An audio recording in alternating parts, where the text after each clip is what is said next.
This is the 3 p.m. Takeover, Radio Northern Beach's only drive-home show. Keep it right here for a whole hour of fresh hits and entertainment for your Wednesday afternoon. Here we go. This is Run the World Girls by Beyonce. That was quite an introduction.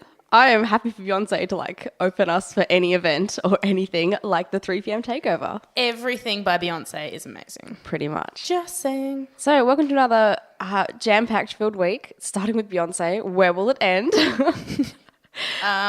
With the Black Eyed Peas. No. Spoilers. Spoilers. But we have only a couple of weeks till Christmas, and so we're going to start out with some handy hints. We're going to give you guys some Christmas gift ideas because we are just that nice. We are. Yeah. Well, have you got Christmas gift ideas? Because I have a good Christmas gift idea. After you. Okay. So I recently learned how to make candles, and so my whole Christmas gifts to everyone this year is making candles.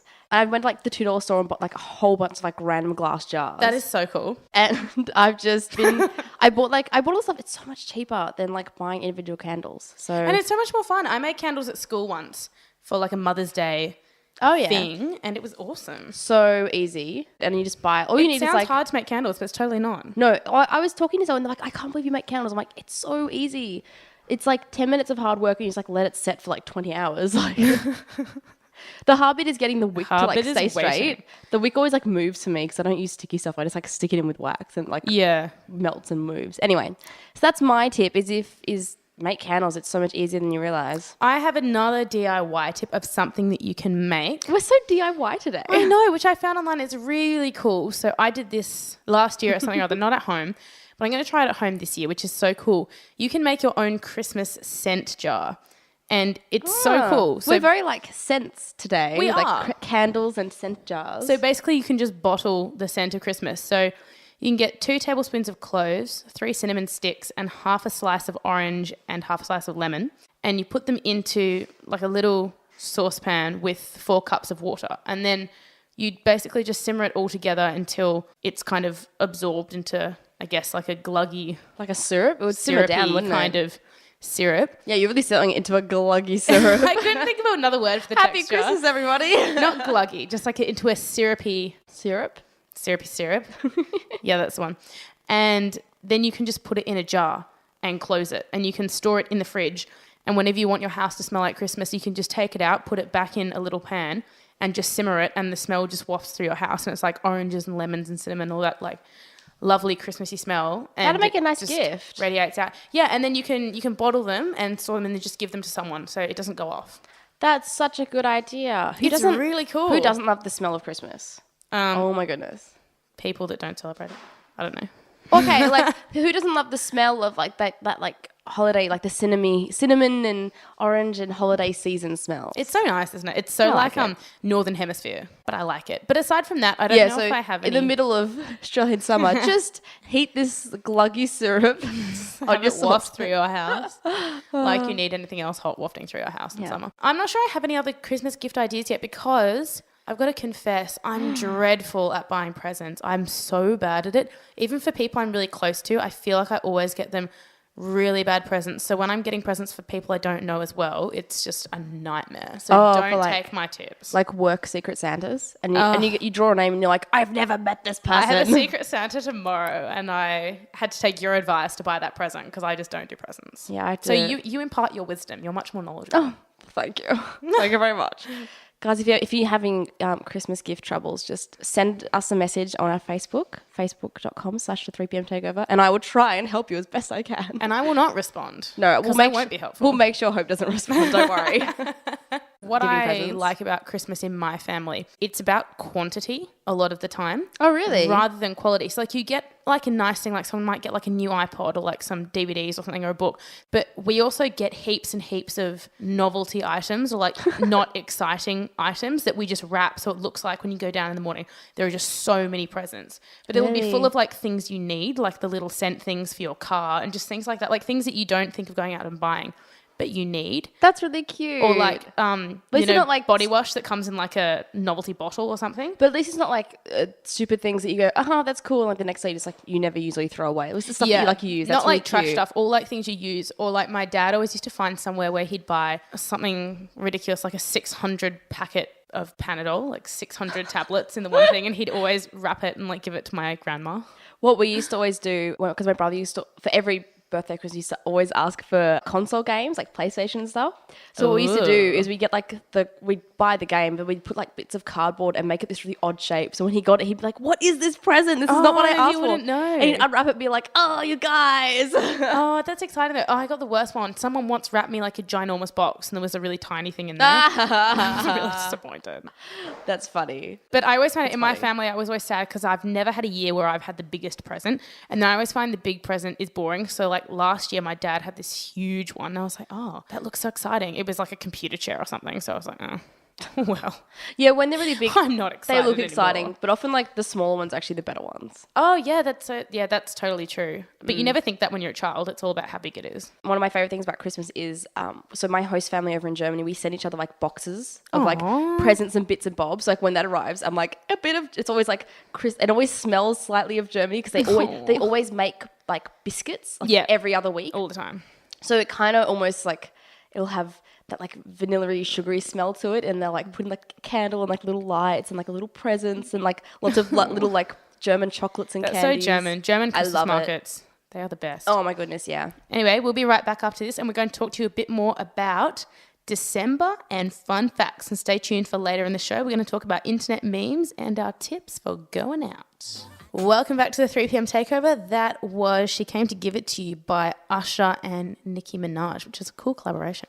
So we have Christmas in December, right? Yes. Yeah. Sometimes people have it in July, but but mostly it's in December. Yeah. But December kind of gets forgotten about for its other facts. So I thought we would talk a little bit about what else goes on in December aside from Christmas, because there is other stuff that happens. What I didn't know though is, like, according to legend, December 28th is the unluckiest day of the year. Oh. Isn't that weird? It's very specific. The unluckiest day. It is. It's something about like the position of the suns and moons and planets and whatever. Of course it is. The suns? I don't know. How many suns do we have? Yeah, apparently that's the unluckiest day of the year, which I thought was weird. And ancient legend states, according to what I'm reading from, that forest animals are able to speak human languages on Christmas Eve. What? But only to each other and only in the forest. What? So like you couldn't walk into a forest and start talking to an animal. They can only talk to each other in human language. I don't think I fully understand it. What? Animals can talk in human language? But we can't understand them. Why can't we understand them if it's human language? No, I don't know. Because that's how the legend goes. Okay. Well. Mystery. That sounds like something that will be ancient legend, because didn't they always say that Christmas Eve is like when the toys come alive at night and like play? What? Ew, no. What? That's scary. Yeah, like the toys in your room come alive and like play together, and then when you wake up. Yeah. I've never heard that and I'm really freaked out now. No, because like Santa brings like a Christmassy spirit and like they all come alive. Oh, so not like in a hostile way? No, because everyone's alive, like because toys are alive like in Santa's workshop. So when Santa comes to your house, all your toys wake up and like play together. Oh, I've never heard that. In like a nice that. way, not I've a bad never way. heard that. Yeah, theory. it's like an ancient myth, thing, legend, folklore. What else can you tell us about December? It is International Day for Disabled People on December 3rd, which is cool. Wow, I didn't know there was. Yeah, and I didn't know that that there was an International Day for people with disabilities. It's interesting. It is also National Read a New Book Month in Australia. That's cool. Go Australia. I know. See, I knew that I was on track last week when I said that you should be picking up a book and doing some reading. Yeah. It was a thing. How very monthly of you. How very timely of me. Timely, that's the word I was trying to think of. I have 2 fun facts, if you'd like to hear them. I do want to know. Well, on December 17th, in 1903, that was the day that the Wright brothers made their first flight on their aeroplane. Really? So if you ever visit anyone overseas on an aeroplane, you can thank December 17th, 1903, because that's when the Wright really brothers... cool. Yeah.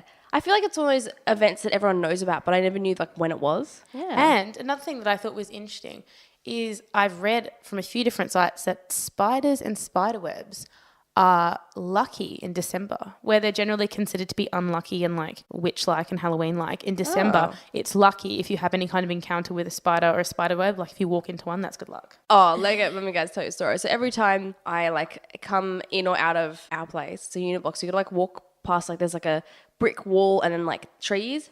Every time, spider web to the face. Oh. Hate it. And I bet you anything, it's not going to happen in December. Don't you As soon as it's lucky, along? it's not going to happen. I walk along with like my arm in front of me now. Yeah, I was going to say, there's stairs at the front of my house that aren't actually used very often because people just walk up the drive. Oh, I would never walk up those stairs. Yeah, no, but when I do every so often, I sort of bat my arms in front of me as I walk because there's always a few spider webs that creep up over there. We used to have one of those garden arches as well, and they used to just connect on each side of the arch and just can't get through. Isn't it just, that feeling when a spider's web just like grips onto you, like, well, it doesn't even grip, it just kind of slithers onto you and just sets there. But then you're like frantically like looking for the spider. Yeah. And you never know if it's still in the web or not, if it's waiting in the tree, and you're like, oh God. They're never in their web, so they just build a web like as their home and then they're just never home. No, it's like not like a home, it's like a trapping thing. Yeah, but then they're supposed to like wait there for their prey, but they don't. But if they're there, wouldn't the fly be like, oh, I'm not going to go towards the spider? So if they're not on the web, the fly goes, oh, I got caught. Like... I got caught. Exactly. But do flies have that much intelligence? Do they see? I don't know. If they can't see the web coming, can they see the spider? I would ask them on Christmas Eve, but apparently they don't speak to humans and they speak to each other. So, so you can't find out. Have you heard of I think it's called the Darwin spider? No. It's a spider that it spills out like 20 meters of silk or web. Ew. And it lives like over lakes and like little rivers. Mm. And so as it spills it out, the wind currents coming off the water will like pick it up and like drag it across to the other side. So it has this huge long web. Oh, goodness. And it picks up all the insects in between. That's really cool. It's amazing. It was on a David Attenborough like special and I watched it and I was like, oh my gosh. And then what happens sometimes is it'll be walking across it and like another spider will have seen the web and like go across it and try and claim it. And they have to like fight in the middle or she'll like, or the battle it out. Or the Darwin spider will like cut it. And like they'll both swing back to their sides and then she'll like start again. Oh. And she'll just spew out another like 25 meters of web. As you do. Yeah. So that wasn't crazy. It wasn't a very December fun fact, but it was like it's like spider fun fact. Spiders are good this month. No worries. Yeah, it's fine. They're lucky. We'll be right back after this. You're listening to the 3 p.m. Takeover on Radio Northern Beaches, 88.7 and 90.3. Welcome back to the 3 p.m. Takeover. That was a bit of Katy Perry for you. Dark Horse. We discussed what a dark horse actually is because I had no idea what it was. Yeah. You need to explain it to me. Yeah, so if you don't know, it's someone like who you're competing with in something who you don't think that they're going to be very good at something, but all of a sudden they're actually really good at it. So when someone has like a secret skill that they reveal, you can be like, wow, you're a bit of a dark horse. Like no one knew that you could do that or something. Like when someone has a talent that you don't expect. I swear I'd never heard that phrase. Until the song came out. It's really common. But then the song came out and I never asked and I felt like it had been too long and now I couldn't ask what a dark horse. And I just never thought that I could just Google define dark horse. But you know what comes with December? What? Lots of Christmas parties and get-togethers and dinner parties everywhere. And you're still like working. Which is so much fun. Trying to make candles for presents. But December is wonderful, but I swear it's like the busiest month ever. It is, but it's so enjoyable as well. But then because it's so busy, it goes so quickly. And that's kind of sad. And then you get to January and you're like, January's boring. And then you're like, oh, Christmas is like a whole like 12 months away. Yeah. But we're going to give you some fast beauty going out tips because I always find that I'm time poor in December. I'm always time poor all year round. Yeah, so have you got any tips for us? Because I'm always in like a rush to get from place to place to place. It's all about making a list of exactly what you need for everything you need during the day and making sure that you have it all with you in like separate bags. So I often, if I'm going to like 3 or 4 things, I'm not going home, I've got like 3 or 4 separate packed bags so that I don't get my stuff lost and I can make like a smooth, quick transition into whatever I have coming up next. But in terms of like beauty and going out tips, everything is okay if you're wearing a nice perfume. That's what I think. Oh. I work in a job where I get wet hair a lot of the time. So I often have like a bit of a wet bun, messy look going on when I have to run out to things, which is not nice. But anything, including chlorine, can be masked if you have a really nice, strong perfume on. So my And even if you're just leaving from home to go to an event, don't forget the perfume. It's all about the perfume. I think for me, I feel like with like makeup, I'm not that great at it. So I need to like know what I can do quickly. So like if I need to go out quickly, liquid eyeliner, no. Because it takes so long to get them even. And if you get it wrong, it's a big cleanup process. Exactly. Less is more. Yeah.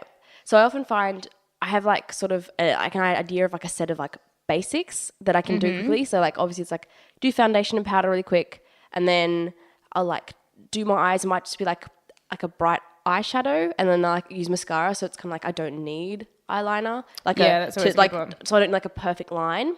And then if I'm feeling really adventurous, I'll do lipstick, but sometimes it takes too long to like get the liner done. So yeah. Oh, that's my other thing. If you want to put on your lipstick quickly, you need a nice lip liner.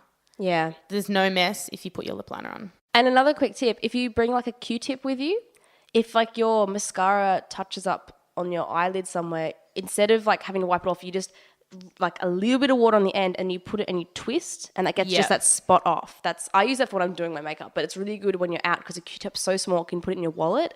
And if you're out and you've got a little, like an eye makeup mistake or there's something on you, you can just off your face. Yeah, you've never got a bag with you that's too small that you can't fit a Q-tip. Yep. So that is always a really good tip to have. That's my tip. Do we have any like tips for guys? Guys don't have any issues going out. They don't, do they? But have a nice aftershave and know what is and brush your hair. Yeah, brush your hair and make sure that you adhere to whatever the dress code is, because I find it really frustrating when you put a lot of effort into looking nice and you're wearing a nice dress and some heels and you turn up and there's men in jeans and runners.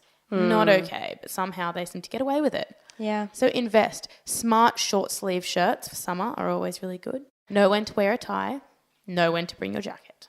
And if it's going to be like a house party thing, plan ahead and make sure if you need to bring a gift, don't just grab something out of the cupboard because the one time you need to, there's not going to be something there. Have like little things on standby, like a really small box of chocolates or like a little candle. Yeah. Have that ready. So if you're going to like a dinner party or like a Christmas party, you need to bring like a Kris Kringle thing, you can like grab that thing. I do that. Have like go-to things. So go shopping every so often and buy like 5 things that you can leave around that you know you can just grab and take as a small thank you. And if you never use them, you can use them yourself. Yeah.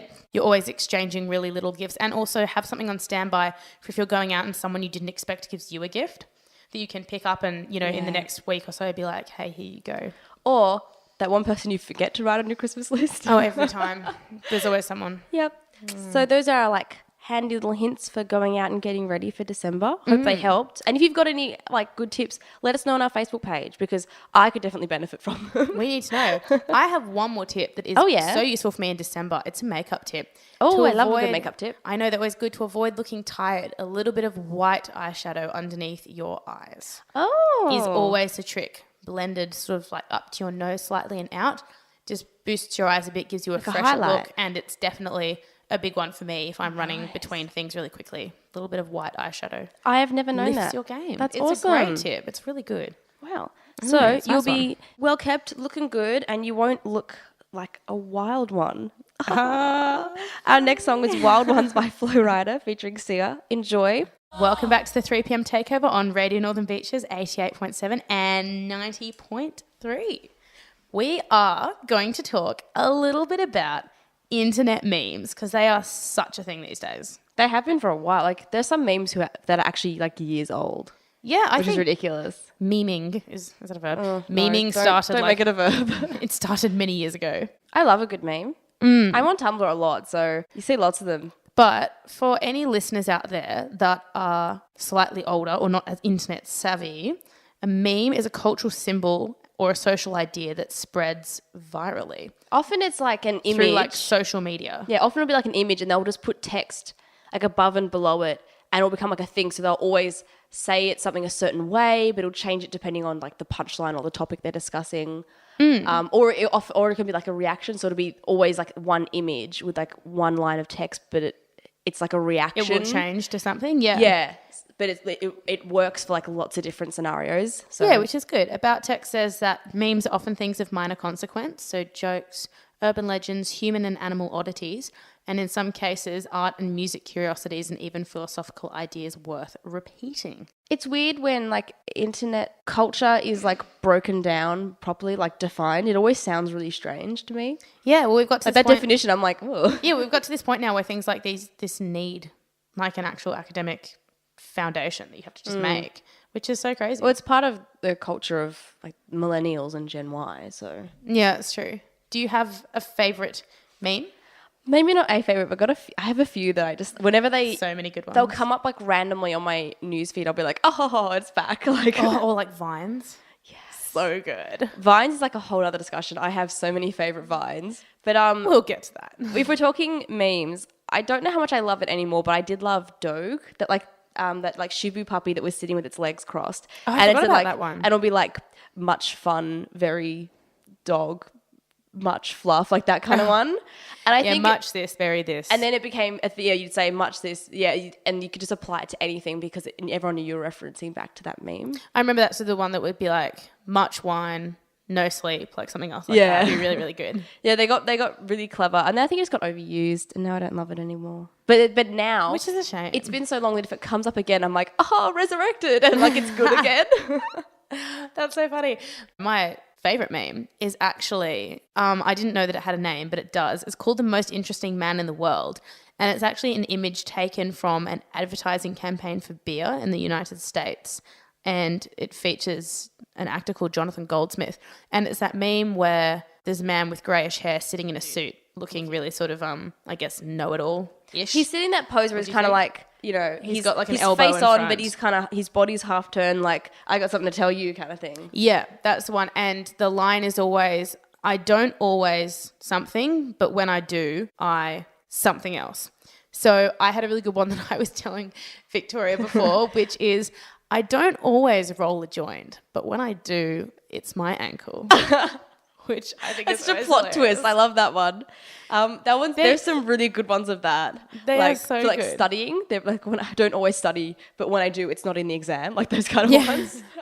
Things like that are so funny. It's funny. Another one that I know you mentioned that you like is the one of like Kermit the Frog sipping tea and says, "But that's none of my business." Yeah, so it'll say that's a reaction one because that one never changes. A reaction one. Yeah. So it'll always be there'll be a controversial or like topical sentence at the start. And then say, but that's none of my business. Yeah. It's so, that's good. I just love the idea of Kermit the Frog drinking tea. Yeah, I know. I read one the other day that was like, so you don't vaccinate your children and they're all going to, something, something, something. But that's none of my business. Yeah.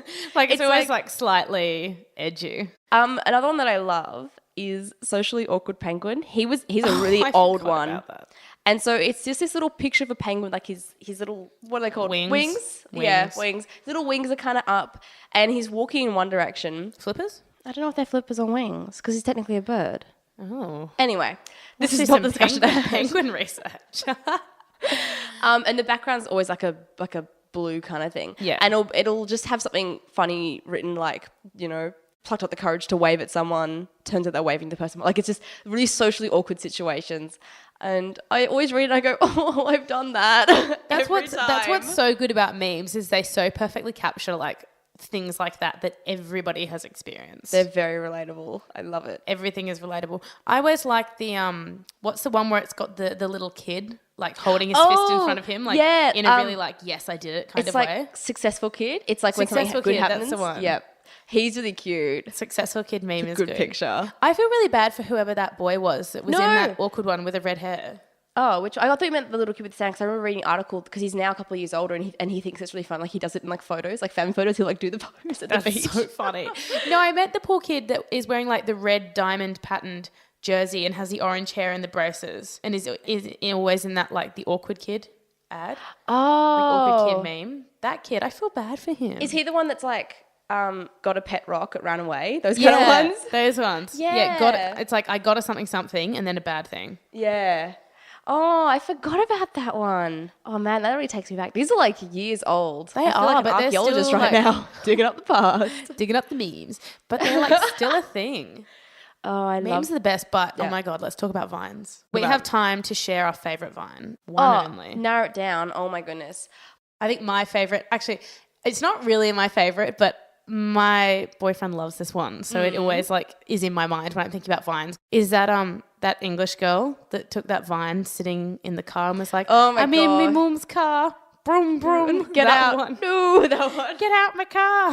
That one. Have you seen the follow-up? She did a sequel to it. Oh, God. And they're on a train and they have to talk really quiet. And she's like, I'm on my mum's train. And mum goes, get out. And she goes, no, toot. Like, it's really...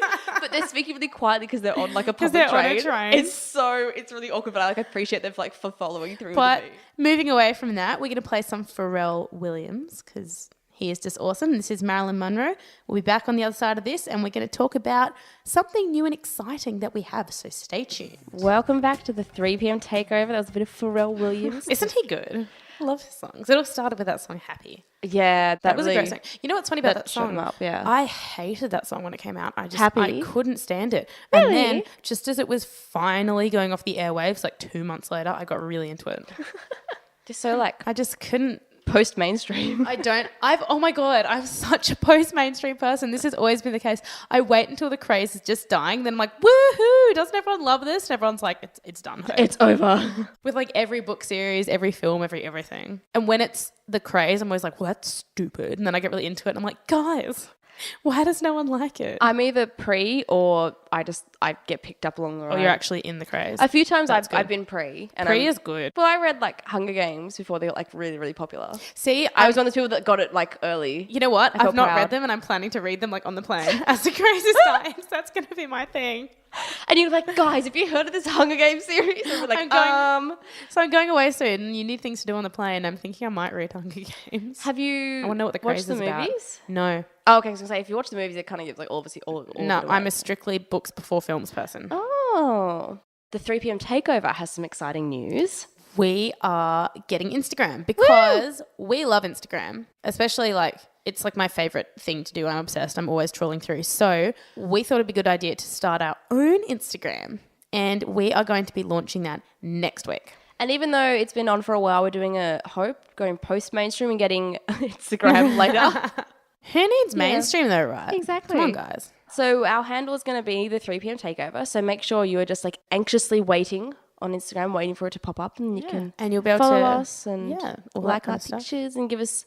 We're going to take photos and like videos of like around the studio and like our prep and fun stuff that we do. So all you guys the things can be you get up to that we don't see. Yeah, you can be fully up to date with all things 3 p.m. Takeover, which is so cool because like why wouldn't you want to be? Exactly. But always good. We are going to end with something we started last week, which was activity of the week. Woo. Have you got an activity of the week? My activity of the week is to go to the beach because I've been to the beach quite a few times recently and I'm loving it. Now, I'm not like a go to the beach and have a swim type person. I'm a go to the beach and look at the beach from a nice cafe person. Oh, so you're like not in swimming costume, you're in normal clothes. I'm like, clothes, sunnies, nice breakfast, cup of coffee, beach in my line of sight type person. Nice. I'm not like a grab your togs, jump in the water at 5 a.m. type person. What's your activity of the week? Mine may seem a little harsh, but it'll make your life better.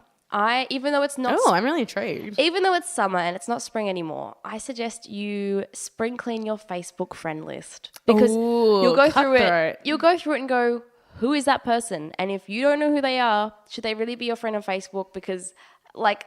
I know personally I have so much clutter in my life. I don't need virtual clutter. And you don't need other people's clutter when they're people that you don't even know. Yeah. And there comes a point in your life where you need to get rid of high school friends that like aren't actually friends. They're just people you went to school with. Yeah. And primary school friends too. Or people that like were in other years and you like would catch a bus with them for one term so you became Facebook friends. Yeah. No. But also, while you're doing that, you'll come across people you go, I should reconnect with them. So my 2-part is sprinkling your Facebook friend list, but from that, reconnect with people that you realise you haven't kept in touch with lately. That's always so good. And you're like, wow, I forgot how great that person is. I'm going to talk to them more. Exactly. Perfect. So it starts out mean, but it gets really nice. Yeah. So maybe grab your phone, go to the beach, grab a spot of breakfast and spring clean your Facebook friends this week. Yeah, you can do both. Combine and then make it. sure you take a photo and like put it on Instagram and tag. Actually, you know what? We're going to put up what our hashtags are going to be. Yeah. And you should, and we'll try to do like a hashtag every week or something fun. Yeah. And then you can tag your photos with that and we can see what you guys are up to and we can like them. I'm so excited for that. Yeah. Instagram's the best. So make sure you follow us when we've got it up and running. It'll be on our Facebook page when it is launched. Yeah. So have a great week. Have a safe week. We'll see you soon. And next week is our last show before Christmas, so make sure you listen in. We usually have our Friday repeat, but next Friday is Christmas Day, so we will not be on air. But we will be on the Wednesday, so make sure you listen in for a special Christmas show. Yeah, if you hear in the distance jingle bells, that's us. We're coming. See you later.